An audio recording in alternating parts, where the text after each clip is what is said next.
Back in 2017, Monaco won their first league title in 17 years, beating PSG after a dominating 4-year spell.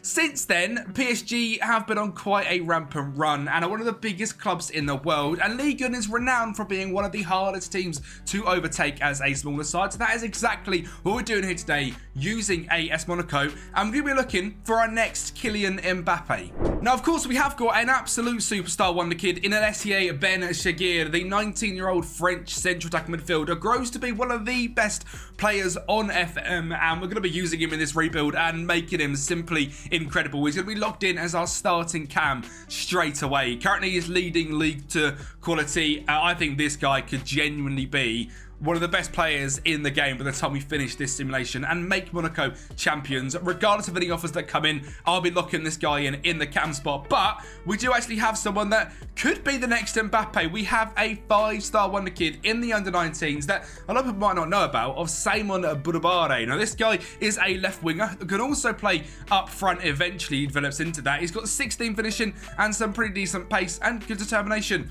5-star potential, just 17 years of age. You never know, we could have the next Mbappe on our hands. So I'm also going to be making it my goal to develop Simon into one of the best players in the team as well by the end of this rebuild. Just 17 years of age. It will take him a year or two into growing into a starting player, but when he gets there, hopefully he's going to be an absolute hero. Now, looking at our competition screen, Monaco last season finished in 2nd place on 67 points. Just to be fair, 9 points behind PSG in what I would say is quite a poor season for them. 10 draws for PSG, that's pretty awful. Now, they have, of course, lost Kylian Mbappe. He is not at the club in this universe. He is at Real Madrid. So they've got a little rebuild of their own to do, but they've got a much better situation than we have financially. We aren't exactly in a bad place, but when you're looking at a team like PSG, yeah, lots and lots of money. We've got £26 million to spend. We're looking to improve this fairly aging and decent-ish squad. Looking through some of our star players, the likes of Takefusa Minamino, who was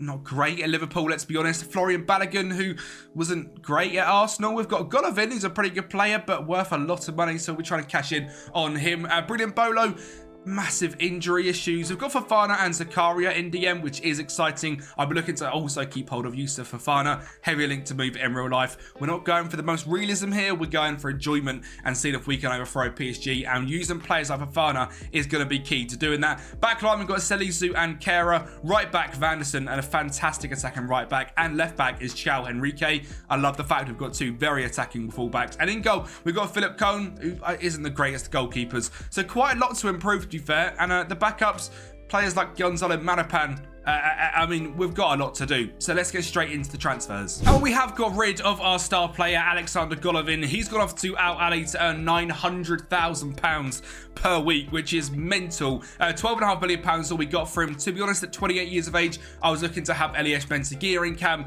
I don't need Golovin as the backup cam. He's way too good for that, and Ben-Seguir is going to dominate that role. And the only other major sale for £5.5 million was Mohamed Kamara leaving to Al Tawoon. He's not quite on the 900k, just 20k to be fair, but he's off, he's gone, and we're looking to improve. So number 1 signing is our star new centre-back, Abakar Sila, signed from Strasbourg, another French club, but this guy is an unbelievable wonder kid on FM. He's left-footed centre-back, which is incredibly rare. He's got great physical stats, good heading, marking, and tackling, 12 determination, but what I love is his 18 aggression, 19 leadership, and 16 bravery. We've got a real beast at centre-back. The next one is one of Portugal's standout players in Euro 2024. It's Francisco Coenchão, signed from Porto. He had a pretty decent Euros where he scored a few massive goals though, and I brought him in for just £8.5 million, 5-star potential, unbelievable wonder kid with 16 dribbling, 19 flair, and fantastic pace. Youngster in DM coming in to be a backup is Thiago Land, an 18-year-old Dutch CDM signed from PSV. This guy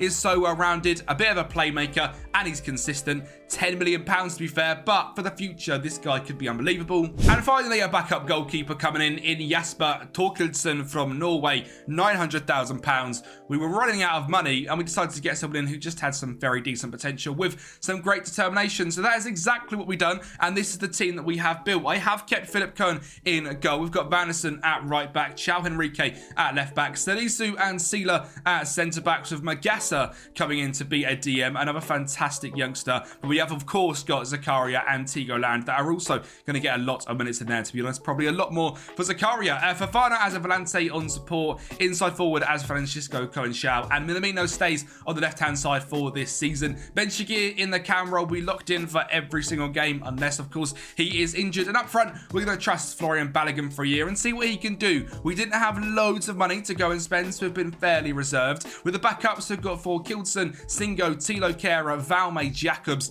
Zakaria Land, Byron Boadu, Akilushe, Barabe, and Bolo. Obviously, Barabe, the guy we are looking to progress into that unbelievable left winger. So let's see what we can do for the first season. Obviously, we're back in the Champions League, which is very exciting. We are predicted to come third, 25-1, just showing how dominant PSG are going to be. I'm not sure if they've made any sort of transfer moves just yet. We'll have a quick look. Luka Modric has come in for free, as has Gabriel Missenhoy. So 2 midfielders coming in. Exciting stuff for PSG. We're looking to see what we can do. Hopefully lift a trophy or 2 in the first couple of seasons. French Cup, Trophy of Champions, and of course, the Champions League will be great at some point. But the one we're looking for is Ligue 1. And we did play up in the Trophy of Champions to kick off the season against PSG, where we sadly lost on penalties, but gave them a run for their money. And new star man Francisco Coenchao did get on the score sheet in this game as well. If we just speed that up a little bit, we'll be able to see Boadu and Fofana link it up, and Coenchao with that dangerous right foot finding the top corner. A 1-1 game, not too bad at all. Quite happy with how we performed against the real team that we're up against. And then when it comes to the other major tournament in France, we faced up against Grenoble in the semi-finals. Now, I'm not quite sure how they've got to this position, but based on the game we're going to have there, we're going to see exactly why they have. They were an unbelievable side. Now, Fofana makes it 1-1 for us as we go down to an early goal, but Grenoble just carried on scoring goals. They were so hard to stop, and they scored another there to make it 2-1. We were looking to get control of the game with a Chao Henrico corner. Salisu does eventually score after being saved from Mabalou, and you can see now Ben Shaqir and Correa make it up to find Coenchao, who's going to drift inside that right-hand side. Exactly what we want to see to him, to gain control of the game. 3-2. And we are going to grab a fourth as well. An unbelievable ball from Ben Shaqir to find Florian Balogun, who goes through to make it 4-2. Grenoble are going to grab a goal in the 89th minute to make it a tight one. But 4-3 was over. We're into the final. Hopefully, we can lift our first trophy of the season. And you'll be surprised to hear the team we're facing is not PSG, as they got knocked out in the semis to OGC Nice. And Minamino got us off to 1-0 leaders in just 9 minutes. But there was a reason Nice had got to the final. They had had a fantastic season, and Melvin Bard has an absolute screamer going to the top corner, cutting him from that left-hand side. An unbelievable left-back on this game. Zakaria then drives through to find Singo. Nice little bit of link-up play. One-touch triangle football, and Boadu scores to make it 2-1. Nice then grab a red card, but what's better than doing after a red card? You grab a goal, making it 2-2, and the game comes down to the final 10 minutes where a lofted ball in, a mistake at the back, falls to Boadu to find Mbolo, and Fofana is on the edge to make it 3-2, and Monaco lift the French Cup. 3-2 winners. The first trophy of the rebuild is in this game. We dominated 17 shots to their 3. Well, they scored 2 goals, which shows we've possibly got a bit of an issue in goal. Well, to be fair, he was actually pretty decent. He got 14 clean sheets this season, but overall, we fell short on 66 points. Now, I believe that's only a point less than when we got last season, but Marseille and Lens had improved to 74 and 73, and PSG all the way to 86. So we have got a long old way to go. 20 points off PSG, and next season, we're in the Europa League, and that's because, of course, we didn't win the Champions League. We did manage to get all the way to the round of 16. We faced up against PSG. They beat us 2-1 by just 1 goal, and they went all the way to the final to then beat Arsenal. So PSG, yeah, really are literally the best team in Europe at the moment, which pretty much means the best team in the world. So we're going to properly struggle to get in front of PSG. In terms of this season, the standout players, there was a couple of players which really surprised me. Myron Boadu, I didn't put down to be a superstar. 23 goals and 12 assists, a very impressive season. And Balogun, to be fair to him, 14 and 12 as well. Ben Shaqir grabbed 11 goals and 11 assists, 22 goal contributions at 19 to 20 years of age with a 7.07 average rating. Is absolutely ridiculous. What a player he is. Wilfried Singo, great from right back as well. Coenchao, 5 and 5. Chao Henrique, 18 assists from left back is absolutely mental. And checking out Samson Babare this season was pretty much just involved in the first team. One game, one off the bench, didn't really do too much. Next season, however, he is going to be our starting left winger. So he has progressed this season a little bit, and I think it's time to make him a starter. Obviously, we have got some money to spend, just £21 million to spend, £43,000 in wage budget. There is a lot of people, though, in this team that I just don't think are good enough. I think we can improve Minamino. As good as Balogun was, I think we can improve there. DM, I think, is actually okay. And defence, I would say, is decent, other than Kera, and a brand new goalkeeper as well. So let's get set for a big transfer window. So we sold a whole host of players. Balogun left for £17.5 million to West Ham. And another striker is gone in Breland Bolo, off to Lyon for £20 million. Tilo Kera to Al Ittihad for £9 million. And Minamino off to Real Sociedad for £4 million, which means we've got about £45 million to spend. And we're going to improve the team a hell of a lot. First signing is our brand new goalkeeper, German wonder kid Jonas Erbig, signed from 1FC Köln. Great rushing out, great determination, great jumping reach, 6'2", incredibly consistent at 21, and lots of first team football with 1FC Köln in the second tier of Germany. We're going to bring him in to be our starter here, challenging for the title in France. Nicolas Romero is our next one of our foreign players we have signed outside the EU. You have to be careful of that when managing in France, because Nicolas Romero is Argentinian and he comes in for £7 million from Atleti Tucumán in Argentina. Great physical stats, great defensive stats, and again, just 21 years of age, trying to build a young profile of a squad. Our backup cam coming in is a pretty cheap bargain, to be honest, at 700k in Hugo Felix. Now, I've never really seen this guy come up too much, but some very decent stats, technically very strong with great free kick taking, and mentally isn't great, but has got that little flary Portuguese side to him, and physically isn't great, but he goes both footed, he's consistent, and as the backup to Ben Shaqir, I think he'll be more than good enough. And keeping with the Wonder Kids, Rayan comes in from Brazil with Vasco da Gama for £8 million. Again, an absolute superstar, and with all the Wonder Kids that are leaving in real life from, say, the likes of Palmeiras, with Endrick, Luis Guilherme, and the other one, Esteval, that's gone to Chelsea, there's not too many to go and get. So Rayan is one of the best available, and again, he's an absolute top player. Staying in Brazil, we have brought back to Europe Cal Jorge. Now, this guy was at Juventus for a couple of seasons and never really progressed after leaving from Santos. He went back to Cruzeiro and absolutely smashed it. And we're now going to bring him back, and I'm going to give him that starting striker role. He's just 23 years of age. He's consistent. He likes big matches. He's 6 foot, which I like a lot, having a bit of height. He's great off the ball, great determination, good physically, good finishing, good composure. I can't really see how this guy doesn't score 15 to 20 goals a season. And our final signing is Ezequiel Ceballos from Boca, an Argentinian left winger with great dribbling, determination, and physical stats. Now, he is coming in as an absolute superstar on the left wing, but he won't be starting. As mentioned, Samson Barabe is going to be locked in that left wing position. If he gets injured, we have someone that can come in and impact the game a lot. And off the bench in the 60th minute, when Babare does get taken off, we are going to have someone that can impact the game massively. Cal Jorge up front, Barabe, Ben Shaqir, and Cohen Xiao behind, with Fofana and Zakaria in DM. Singo, Sila, Romero, Chao Henrique, and Jonas Erbig in goal, and a much younger, more well-rounded bench as well. I think this season we are a much stronger team. Looking at the season preview, we are now down in 5th, but 20-1, so the league is getting stronger, which is good, which means we've got more competition, but hopefully we can do well. We're also in the Europa League this season. Hopefully we can retain our French Cup and lift our first Trophy de Champion. And we do kick this off with that Trophy de Champion that we are looking to win, and we are going to grab a nice 1-goal lead thanks to a header at the backstick from Maima Radu before our new Mbappe. Samson Bubare gets himself on the score sheet to make it 2-0.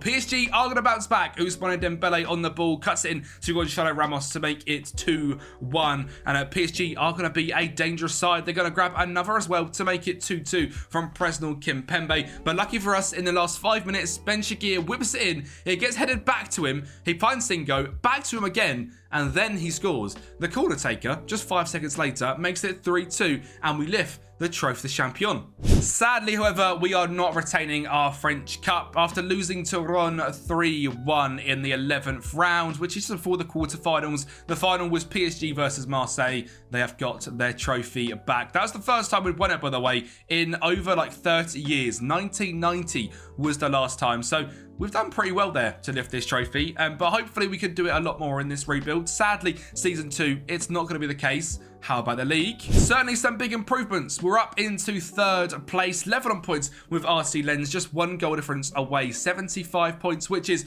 9 points better off than last season, while PSG keep to 86, so that's the mark we need to hit. That middle 80 spot to win the league is going to be the key. So another, 11 points really is going to be what we need next season to see if we can win the league. This season, 22 wins, 9 draws, and 3 losses, all coming against smaller teams, to be fair. Havre, Nantes, and Rennes. So unbeaten against PSG is much better. If we could just sort them losses out, we could be absolutely golden. In terms of the stats, we scored the 4th most goals on just 66, but in terms of conceding goals, we were very strong. Just 27 goals conceded. Nowhere near in possession. We're playing fast, front-footed football, conceding not a lot of shots, having a lot of shots ourselves, and a lot of that comes down to a few star players. Cal Jorge, 25 goals and 1 assist. Fantastic signing, and I'm buzzing that I brought him back. I'm very glad he's done well. Ben Chigir, 15 goals, 19 assists. This guy's now 21 years of age. He has not made his start France debut just yet. We're hoping to see that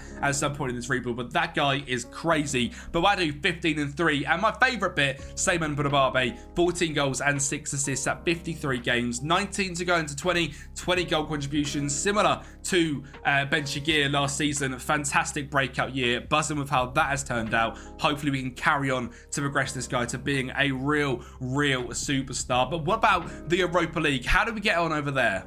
We've done fairly decent in the league phase, finishing in 12th place. 4 wins, 2 draws, and 2 losses coming to Slavia Prague and Sporting, meaning we are going to have to go for the knockout playoff round. Well, we luckily got drawn against Crvena Zvezda, and we absolutely smoked them 5-1 on aggregate, moving straight to the round of 16. We were drawn up against a pretty similar side, to be honest. Atlanta give me very strong Monaco vibes, and a Go and Shao scored to make it 1-0, but this second leg ended just 1-1 in the home leg as well, giving us a lot to do in the second leg. I mean, lucky for us, we had an absolute superstar this season in central attack midfielder. Ben Chigir poked it home to make it 1-0, but still it wasn't enough to break clear of Atalanta, as in the 88th minute, the exact same time they scored in the last game, they levelled the game up yet again, sending it in to extra time, where Cal Jorge scored a penalty in the 111th minute and got us ahead, and that was the game. We are going to the quarter-finals. But we're going to be facing Chelsea, and in the first leg, it was a 2-2 draw at Stamford Bridge, so we had to bring it back to the Stade Louis to see if we could dominate and see if we could take the front foot, and we did get a goal early on, but Chelsea, of course, bounced back as Raheem Sterling found Christopher Nkunku to make it 1-1. We had a lot to do in this game. In the 43rd minute, we looked to take the lead as Fofana from the edge of the box drove in and put it past Petrovic, and we did also grab a third. Singo finds Maran Bawadu to find Dennis Zakaria. Kiel Henrique on that left-hand side puts us ahead, a 2-goal lead, and it's now the semi-finals. Well, we are staying in England, and this time against Manchester United, where Alejandro Garnacho scores an absolute wonder goal to kick things off, but 2 minutes later gets sent off, which gives us the upper hand. A ball into the back stick, it falls to Cal Jorge, and he makes it 1-1. Kiel Henrique then on the left-hand side finds Seymane Boudabarbe, who beats his man, cuts in on that dangerous right foot with that 16 finishing to make it 2-1. Ben Chigir then whips a ball in, a whipped ball into the front post. It falls to Ceballos, to Ben Chigir again, beats his man, and similar to the last game, scores a goal after taking a corner. 3-1 winners. We just now need to go back home with 11 men against 11 men and see if we can win. Well, to be honest, it wasn't even that. It was just we couldn't bottle it and lose by 2 goals. So in just 90 minutes, of course, we conceded to Marcus Rashford. But we do have a very strong side. Zakaria finds Francisco Cohen-Shao, who intercepts a ball from Luke Shaw, and Bawadu scores to make it 1-1 and get us back ahead in the game. Bousmane Diamande is on the ball, driving down the right-hand side, cuts it back to Wan-Bissaka. Wan-Bissaka finds Anthony, and United are now just a goal behind. Now, they are not a goal behind. They're going to be level on terms. Marcus Rashford finds Renato Sanchez in the box to find Rasmus Højlund again to make it 3-1. But as United sent everyone forward in the 90th minute, Singo finds Tygo Land to find Singo again. A great ball into Bawadu.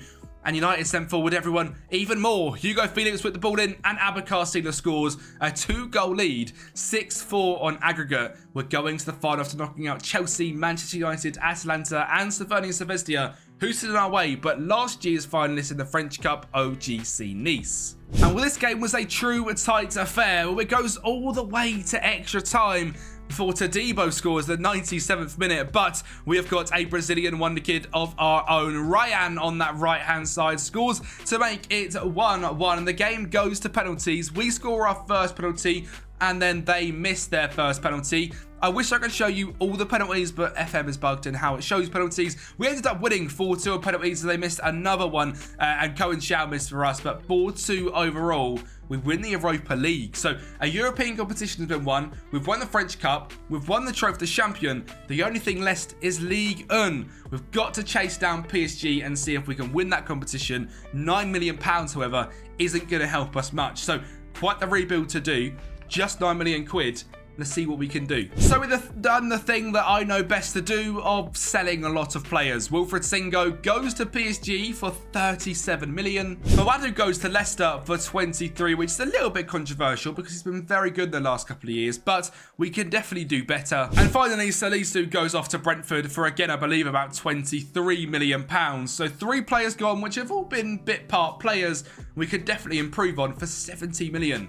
That is some serious cash. So we kicked it off, signing someone from Atlanta on a free agent signing. Brandon Soppy comes in, a free right back to be the new backup to Vanderson. Wilfried Singo was just way too good to be a backup. 40 million quid comes in. We've brought in Soppy for free. Then signed Pablo Maya in that central defensive midfield position. A very strong central defensive midfielder as well. This guy is absolutely fantastic. Great marking, positioning, work rate, and physical stats, and only cost us 9.75 million. So very excited that he's come in. We've also brought Tanguy Nianzou back to France after leaving PSG as a youngster to go to Bayern. He went to Sevilla and now joins Monaco for just 16 million. Great heading, great physicals, great aggression, consistent, and likes big matches much better than Mohamed Salisu. A player that I've never really seen before, but Lucas Piton, an Italian playing over in Brazil with ridiculous physical stats, great crossing, great dribbling, and pretty good mentals. It is incredibly consistent and loves big matches. I don't know why no one's ever seen this guy before. If you have, let me know. 5.5 million seems way too cheap for a pretty ridiculous European left back. And our final signing is Thiago Thomas, coming in from VfL Bochum. He's pretty much just a very fast striker, exactly what Myron Bawadi was to us. So just brought him in to do the same as Bawadi. When we need someone at the end of games to come in with pure pace, £10 million already cost us, half the price of what we sold Bawadi for. Very clever piece of business, and he's European as well, which also helps massively. He comes in as the backup striker to Cal Jorge. Babare on the left-hand side still with Ben Shakir and Cohen Shao. Fofana, Pablo Maya, Chao Henrique and Vanderson, with Nianzou, Sela and Jonas Erbig. A very exciting but also very young squad. If we're looking at the ages 22, 25, 23, 4, 28, 27, 24, 23, 21, 20 and 24. A whole bunch of youth, a bit of experience on the bench as well, the likes of Dennis Zakaria, but overall a very young, exciting team which will progress through the years. The season preview has us coming down in 5th again at 20-1, but I believe this team is good enough now to challenge for the title. And if you want to pick up this save at any point, there is a rebuild file down below on the Patreon, which costs £5 a month. A massive thank you to the legends running down screen right now that help support the channel in every single way you do. Financially, it helps massively, and just supportive messages, etc., helps so much when creating content. So a massive legendary thank you to you heroes over on the Patreon. Link down below. You can get yourself the save file, a bunch of tactics. We've made loads of videos recently with 3 different variations of tactics for Premier League teams, so you can grab all of them for just £5 a month, and it helps support your boy out. A massive thank you. Let's get in though to season number 3. We are going to win 2 European trophies. Don't worry, this isn't a Champions League final against Real Madrid. It's just the Super Cup, but still absolutely massive. Mbappe finds Villa Jr. to make it 1-1 in this game. We're still being cursed by Mbappe, of course, but we're going to grab a second and win the game as Fofana blasts home a 2-1 victory against Madrid. We're on for a pretty good season, I think. Now, sadly, in the French Cup, we didn't retain it yet again as we lose 2-1 to PSG in the semi-finals, who go on to the final and beat Montpellier. So I suppose at least they made it worth it and they won. But a little bit sad that PSG beat us in this one. But overall, I think we've got the upper hand, because our form in the league was absolutely mental. Now, in the month of August, we won 4 and lost 1. September was unbeaten. October, another draw, another loss, but 2 wins. We then went on an unbeaten streak, winning every game in November, December, and January. We got into February as we get into the meat and bones of the season. We lose to Lyon, but draw 0-0 to PSG. We beat Havre and Toulouse of the month. And for the rest of the season, we won every single game. 10 wins in a row, 4-0, 3-0, 4-0, all being chucked about. An absolutely dominating display. And it was enough to see Monaco lift Ligue 1 with 87 points, the highest points tally we have seen in this rebuild. PSG on 86, just a point away. That 0-0 draw was absolutely massive. 28 wins, 3 draws and 3 losses. Incredibly impressive. The draws against PSG, Nice and Havre, losing to PSG once, Lyon, and Montpellier. In terms of goals scored, we are still behind PSG by just 4 goals, but we are doing very, very well. Conceded wise, just 12 more conceded than them, but overall, the one that matters, points per game and lifting the trophy. So for the first time since 2017, Monaco are champions. Quite frankly, 10 years later, it's not too bad considering the absolute domination PSG have been on. There is, however, still a competition to check up on. Now, don't worry, we haven't also won the Champions League, but that can be your little challenge over on the Patreon to win the Champions League and send me a picture once you've done it, beating everyone to a Champions League trophy as AS Monaco with this team. Now, I'm absolutely in love with this team. I think it's absolutely fantastic. We have built an absolute powerhouse, and when we look through the goals and the assists from everyone, 17 and 7 from Ben Shaqir, 17 and 3 from Cal Jorge. Fofana in DM has been unbelievable. Cohen Shao for 8.5 million was a bargain, now worth 66. Thomas was a great backup. Ceballos the same. The only thing that is a bit disappointing is that Samson Barabe, he was starting 20 games, but 20 off the bench, just 3 goals and 7 assists isn't amazing. Maybe someone that you can develop again. Keep this development going because it is very, very strong. I mean, since the start of this rebuild, in terms of his stats, he has grown a hell of a lot. If we just quickly check that out through all time, if we can, he has grown a lot. Ones, twos, ones, twos, mentally a hell of a bunch, and physically a bunch as well. And for Ben Shaqir, he is now an absolute superstar, has made his French debut with a goal as well. Now, of 130 million, keep hold of him and make him a Ballon d'Or winner. A massive thank you for watching the video. Make sure you like and subscribe to the channel, and I'll speak to you next time.